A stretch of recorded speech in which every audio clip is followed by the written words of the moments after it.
Kita berdoa. Ya Allah Tuhan kami, terima kasih Tuhan melawat kami pada sore hari ini dalam ibadah persekutuan umat-Mu GKI Panglima Polim ini. Kami boleh menghayati cinta kasih-Mu yang persekutukan kami. Kami telah mempersiapkan diri kami dalam mengikuti ibadah ini, terutama mendengar firman-Mu. Berkatilah segala persiapan-persiapan kami secara pribadi, persiapan kami sebagai keluarga, persiapan kami sebagai jemaat yang berhimpun ini, umat-Mu yang berhimpun ini, bahkan sebagai majelis jemaat yang bertanggung jawab atas ibadah ini. Kuduskanlah kami semua Tuhan dengan semua unsur pendukung, semua yang melayani, bahkan tempat ibadah ini Tuhan kuduskan, supaya firman-Mu boleh menjadi kekuatan bagi kami, membuka cakrawala berpikir kami untuk masuk ke tengah masyarakat, dalam kehidupan keluarga dan tugas pekerjaan, dengan teguh berpegang kepada firman-Mu. Bersabdalah ya Tuhan Yesus Kristus, karena kami umat-Mu telah sedia mendengarkan sabda-Mu. Amin. Sesuai jadwal yang ditetapkan oleh gereja, bacaan Alkitab dari Kolose 1 ayat 15 sampai 20. Kolose pasal 1 ayat 15 sampai 20. Kolose perjanjian baru, sudah Filipi, Efesus Filipi, Kolose pasal 1 ayat 15 sampai dengan ayatnya yang ke-20.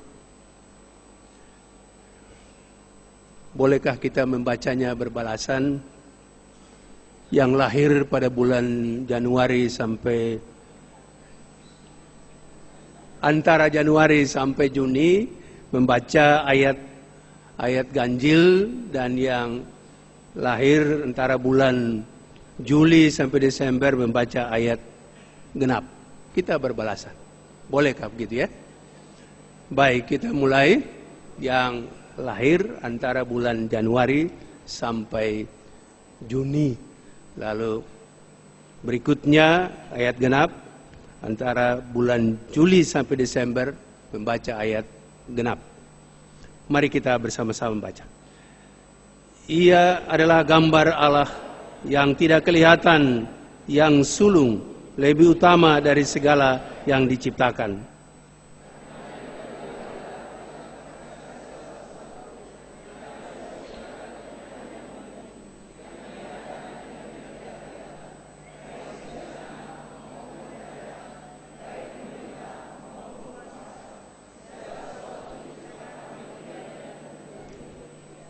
Ia ada terlebih dahulu dari segala sesuatu, dan segala sesuatu ada di dalam Dia.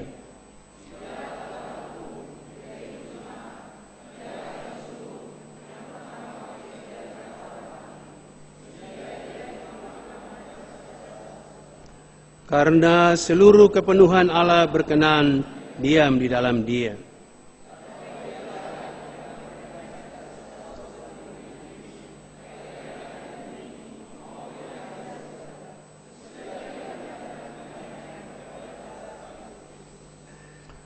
Demikianlah sabda Allah. Berbahagialah kita yang mendengarkan firman Tuhan dan memeliharanya dalam hidup kita. Terpujilah Kristus. Haleluya. Haleluya, haleluya, haleluya.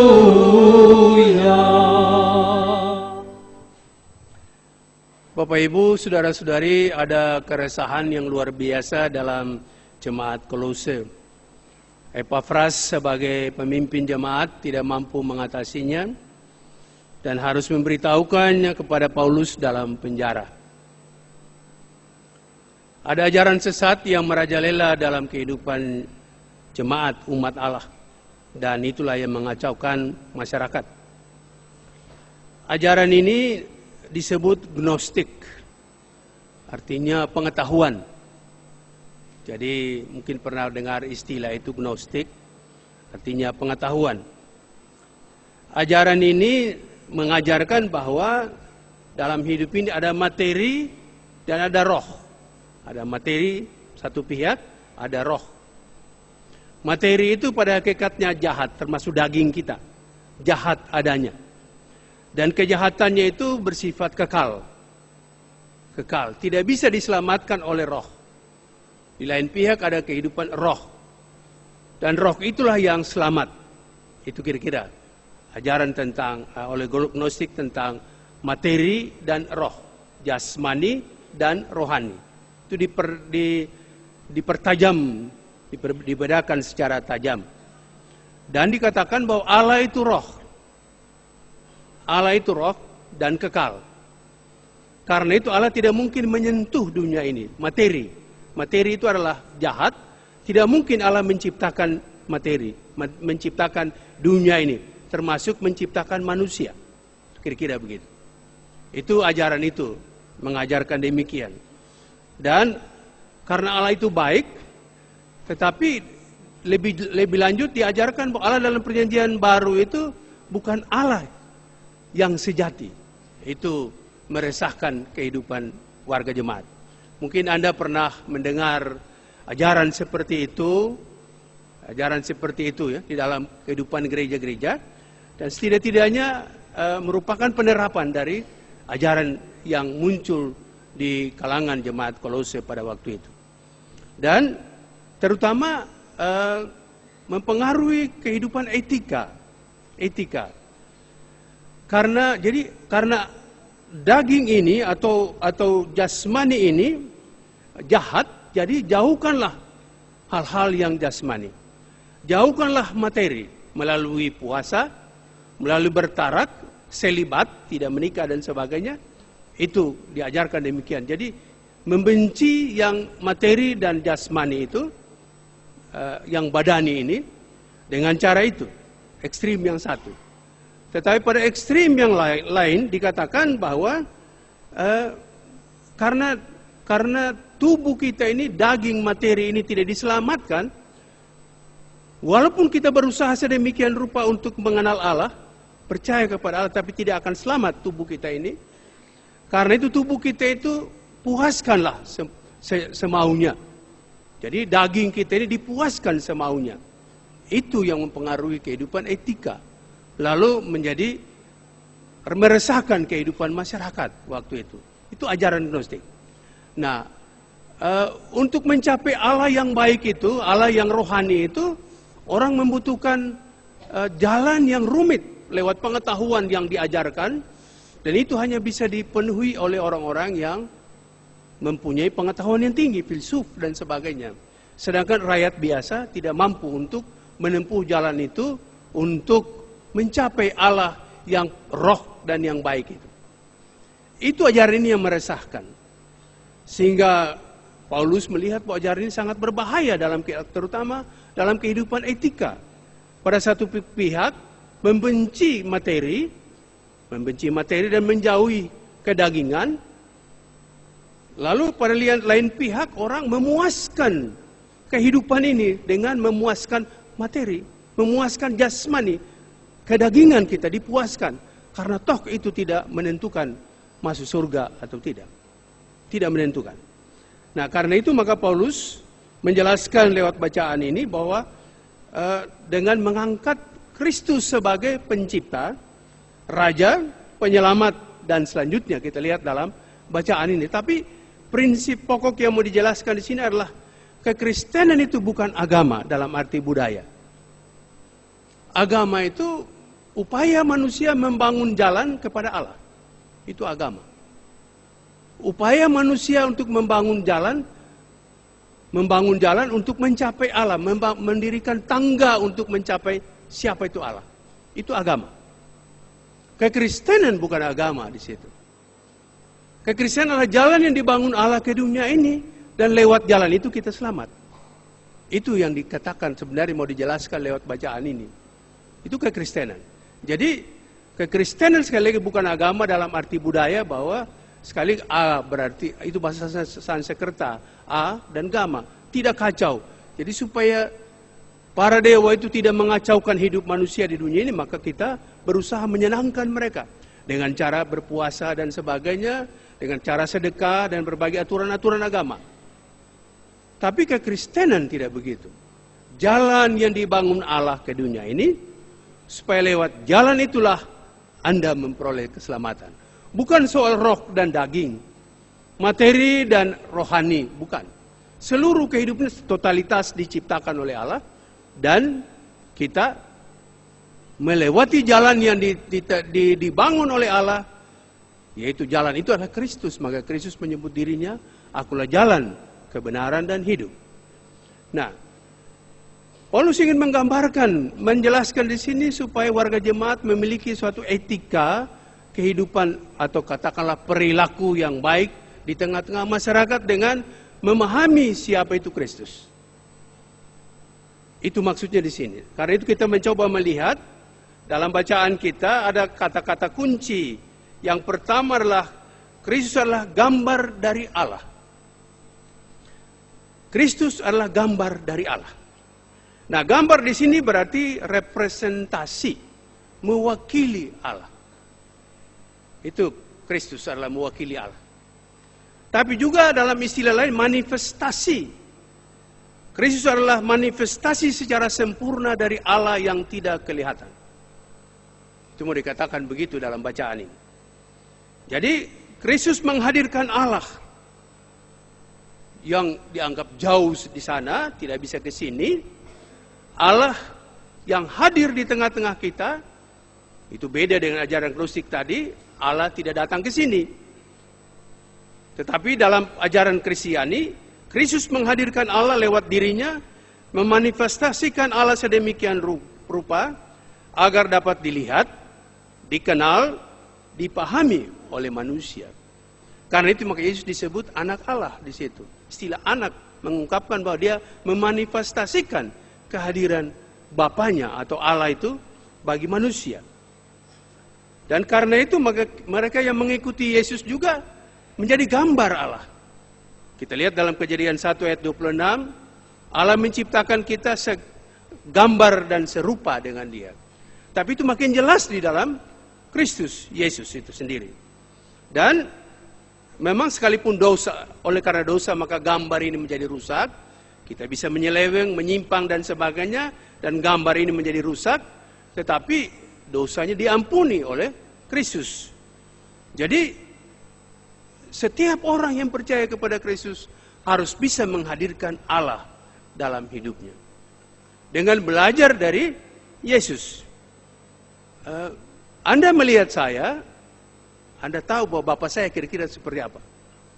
Mungkin rambutnya agak keriting, hidungnya pesek, begitu kira-kira, kulitnya hitam. Anda bisa bayangkan Bapak saya. Seperti itu. Tapi barangkali secara fisik tidak perlu, tapi yang paling penting adalah sifat-sifat saya, sifat-sifat ayah saya, apakah saya tampilkan kepada Anda atau tidak. Sifat-sifat ayah saya. Itu yang paling penting. Karena itu Yesus menampilkan sifat-sifat Allah itu lewat hidupnya.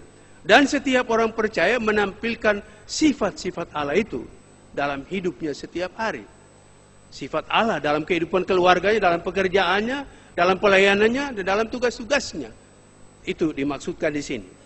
Sehingga dibangun suatu etika bahwa perilaku hidup, bahwa kita dalam hidup ini, gaya hidup kita adalah gaya hidup yang menampilkan sifat-sifat Allah.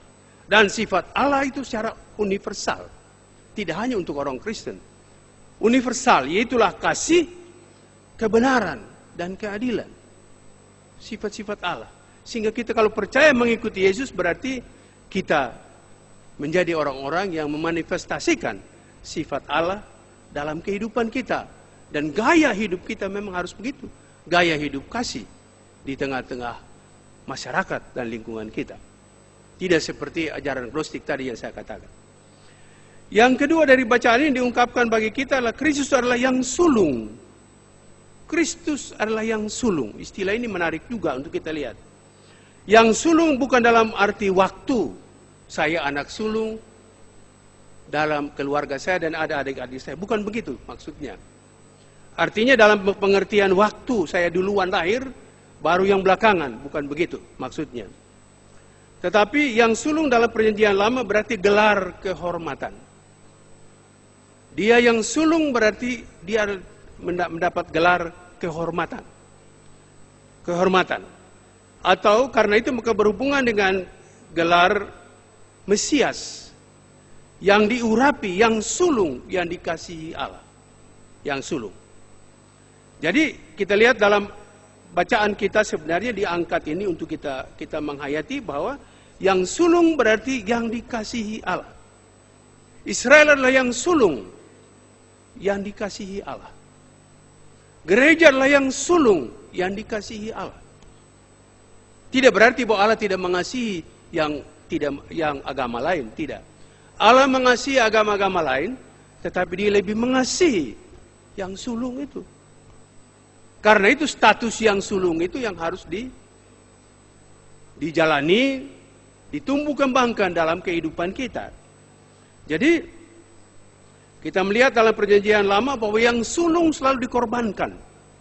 Binatang yang sulung, anak yang sulung, dibawa ke bait Allah secara khusus. Yang sulung. Berarti bahwa kemuliaan yang sulung adalah pengorbanan. Saya masih ingat didikan ayah saya dulu, bahwa anak yang paling tua, paling-paling kamu hanya tamat sekolah rakyat dulu. Nanti adikmu yang berikutnya SMP. Yang adikmu lagi naik menjadi SMA. Yang adikmu lagi nanti perguruan tinggi. Yang sulung harus berkorban untuk adik-adiknya dalam bidang pendidikan. Supaya mengkatrol adik-adiknya untuk naik. Jadi kemuliaan seorang yang sulung adalah rela berkorban. Disitulah Yesus yang sulung itu mati, rela berkorban untuk kita. Karena itu gaya hidup rela berkorban itu merupakan juga gaya hidup orang-orang percaya. Orang yang mengikuti Yesus adalah orang-orang yang rela berkorban. Seperti Yesus berkorban untuk dunia ini. Kemudian ayat berikut lagi kita lihat Bapak Ibu dan Saudara, di dalam Dia, oleh Dia dan untuk Dia segala sesuatu diciptakan. Disinilah Yesus sebagai Raja. Raja itu di dalam Dia. Jadi semua diciptakan di dalam Dia. Dalam Kejadian pasal 1 dikatakan, maka berfirmanlah Allah, jadilah terang, jadilah ini, jadilah itu. Berarti bahwa firman itu dipakai untuk mencipta. Dan firman itu dalam Yohanes dikatakan adalah Yesus. Berarti Yesus sudah ada bersama-sama dengan Allah sebelumnya. Sebelum dunia ini diciptakan. Malah dialah yang dipakai untuk menciptakan dunia ini. Itulah Raja. Dan semua diciptakan juga di dalam Dia. Di dalam Dia. Berarti bahwa Yesus akan menjadi sentral dari seluruh kehidupan dunia ini, ciptaan. Dan segala sesuatu untuk Dia. Untuk Yesus yang menjadi Raja itu. Yang berkuasa atas kehidupan ini. Jadi Yesus adalah sentral dan pusat daripada penciptaan. Dan hasil penciptaan itu adalah baik. Kalau disebut baik, Bapak Ibu dan Saudara dalam perjanjian lama itu baik berarti berkualitas. Dalam bahasa Inggris dikata the good man, good itu berarti pertama-tama itu berkualitas. Kedua, dia bermanfaat. Dan ketiga, dia dibutuhkan di mana-mana. Seorang pendeta yang baik berarti dia berkualitas, dia bermanfaat dan dibutuhkan. Seorang warga jemaat, begitu kira-kira yang baik juga sama. Nah, ciptaan ini baik adanya. Tetapi tidak dibiarkan berjalan secara mekanis dunia ini. Tapi Tuhan berkuasa menjadi Raja. Ia menjadi pemilik, penguasa, penuntun, penebus, pembimbing ke arah tujuan. Makanya kita kenal dalam perjanjian baru istilah kerajaan Allah. Kerajaan Allah sebenarnya lebih baik kita pakai istilah pemerintahan Allah. Allah memerintah. Yesus menjadi raja berarti dia memerintah atas nama Allah Bapanya. Ia bertindak sama seperti Allah yang membela umatnya. Allah yang mendatangkan rasa aman dalam kebebasan dan membawa kesejahteraan. Bukankah seorang raja itu berarti dia menata, mengatur, menciptakan rasa aman, menyelamatkan kehidupan ini. Dan karena itu maka Yesus dalam Markus 10 mau dikatakan walaupun dia raja, tapi dia adalah hamba yang melayani. Meneruskan dan membagi-bagikan berkat-berkat atau rahmat Allah itu. Rahmat Allah, karena itu maka secara teologis Indonesia inilah rahmat umum dari Allah. Danau Toba itulah rahmat khusus dari Allah. Bali itulah rahmat khusus dari Allah. Sehingga kita menghargai itulah di mana Kristus menciptakan itu. Itu Paulus sebenarnya menempatkan tempat Kristus di situ. Ada rahmat umum. Ada rahmat istimewa. Ada rahmat umum misal kita semua bekerja, itu adalah rahmat umum. Berlomba untuk bekerja. Tapi Anda menjadi direktur perusahaan itulah rahmat khusus. Sebagai raja yang berkuasa dan memerintah. Kira-kira begitu. Tapi itu dalam rangka melayani. Dalam rangka melaksanakan fungsi rajani sesuai dengan 1 Petrus 2 ayat 9 dan 10. Jadi Yesus menjadi raja kalau kita peringati hari ini atau kita mengingatkan kita lewat ibadah ini, berarti kekuasaan Kristus itu mencakup seluruh dunia ini, dan kemudian Ia mengangkat kita sebagai raja-raja. Sebagai orang-orang yang berkuasa, tapi raja-raja dalam arti melayani. Melayani dan mendatangkan rasa aman, rasa nyaman, tertib, dan sebagainya, kesejahteraan dalam kehidupan masyarakat. Walaupun mungkin kita berbeda-beda jabatan dan sebagainya dalam masyarakat, itu rahmat-rahmat khusus yang Tuhan berikan kepada kita. Dan tapi kita juga diberikan rahmat istimewa, yaitu melalui pengorbanan Kristus kita ditebus dosa-dosa kita. Itu rahmat istimewa. Nah, karena itu maka kita melihat Bapak Ibu dan saudara-saudara, ialah raja dalam arti itu, melayani kita. Sehingga dengan demikian gaya hidup kita adalah gaya hidup melayani. Tidak ada yang jadi bos dalam hidup kita. Bayangkan kalau dalam rumah tangga suami jadi bos, istri jadi budak. Apa yang terjadi? Harus bisa saling melayani. Kita katakan suami kepala keluarga, istri pembantu di rumah. Nah, itu jadi masalah kan? Jadi kira-kira fungsi rajani itu dalam arti bahwa melayani dengan pengorbanan tentunya. Kemudian berikutnya dalam bacaan dikatakan Kristus adalah kepala tubuh. Persekutuan orang-orang percaya itu merupakan, ya katakanlah, pilot project kasih Allah di dunia ini. Kalau pilot project ini gagal, dia bisa pindah, bikin pilot project lain. Israel gagal. Karena itu diberikan kepada gereja sebagai pilot project. Atau katakanlah kebun percontohan. Dan karena itu gereja sekaligus untuk menjadi kawan sekerja Allah. Melalui kebangkitan Kristus, keselamatan, pengampunan dosa, dan Kristus mengalahkan maut, maka itu membuktikan bahwa Ia hidup dan bersama-sama dengan kita. Lewat kematiannya, Ia membuktikan bahwa kematian tidak menjadi akhir hidup. Dan Ia bersama kita dijumpai kapan saja dan di mana saja. Ia memegang supremasi, kepenuhan Allah. Dalam bacaan tadi dikatakan kepenuhan Allah melimpah dalam dirinya. Maksudnya rahmat, anugerah Allah lewat hidupnya. Kekuasaannya tidak bisa dikalahkan. Dan Ia membawa damai sejahtera. Jadi sebenarnya gereja sebagai, katakanlah, sebagai tubuh Kristus itu mencontohkan, memberikan contoh tentang bagaimana damai itu diterapkan. Damai itu diwujud nyatakan. Damai sejahtera itu dialami oleh setiap orang dalam kehidupannya. Itu menjadi gaya hidup. Pengikut Kristus harus bisa menjadi pendamai dalam masyarakat. Nah, dalam bacaan ini, saudara, Bapak Ibu dan saudara, Paulus menginginkan kepada kita agar jemaat atau orang-orang Kristen harus berbeda dengan orang lain sesamanya dalam masyarakat. Kita berada di dunia, tetapi bukan berasal dari dunia. Itu kata-kata Yesus. Karena itu Dietrich Bonhoeffer, seorang teolog muda yang dipenjarakan pada zaman Nazi ataupun pada Perang Dunia Kedua, dan kemudian dipancung, dibunuh oleh Hitler. Dari penjara dia masih menyerukan kepada orang Kristen, apa sih yang membedakan orang Kristen dengan orang bukan Kristen? Pakaiannya sama, ke kantor sama-sama, pakai mobil juga sama-sama, semuanya sama. Apa sih yang membedakan? Yang membedakan adalah gaya hidup. Dan gaya hidup menurut Bonhoeffer adalah gaya hidup kasih. Itu raja, Yesus sebagai raja yang menerapkan cinta kasih itu secara konsekuen dalam hidupnya.